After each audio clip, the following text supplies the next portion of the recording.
Fl-ewwel jum ta' Lulju se tiftaħ il-bibien tagħha Skolasajf, kważi 15 qabel is-soltu.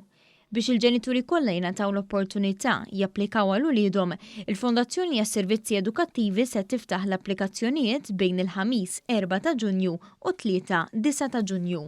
Bħalma qed jiġri f'kull entità oħra li riġet fetħet il-bibien tagħha fl-aħħar jiem, fi Skolasajf ukoll se jittieħdu l-prekawzjonijiet neċessarji marbuta ma' distanza soċjali u iġene. Waqt li s-soltu Skolasajf jiftaħ f'nofs Lulju, din id-darba se jiftaħ mill-ewwel ta' Lulju biex bekk inkunu nistgħu nagħtu servizz aħjar għal ġid ta' dawk il-ġenituri illi naturalment ikollhom bżonn illi t-tfal tagħhom jieħdu servizz ta' Skolasajf.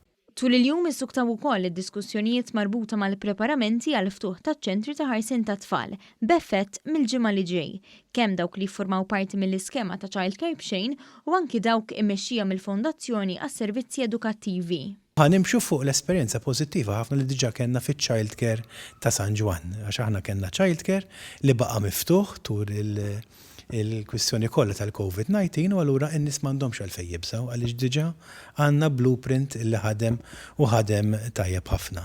Il-Ministru Owen Bonnici fakkar li l-benefiċċji li kienu qed jingħataw tul il-pandemija se jibqgħu jingħataw anke matul dan ix-xahar għal dawk il-ġenituri li jixtiequ jibqgħu ma' uliedhom sakemm tiftaħ Skolasajf.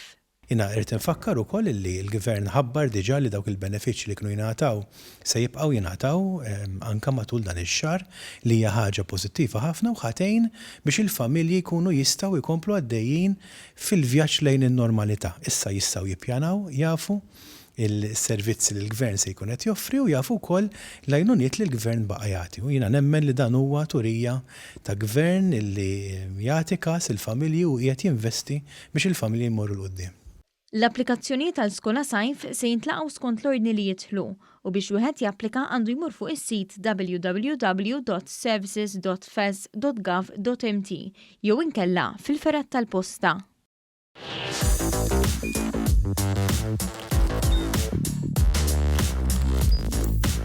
Idħol fuq one.com.mt u hemmhekk tista' tara l-programmi kollha li jxandru fuq One permezz ta' One Play.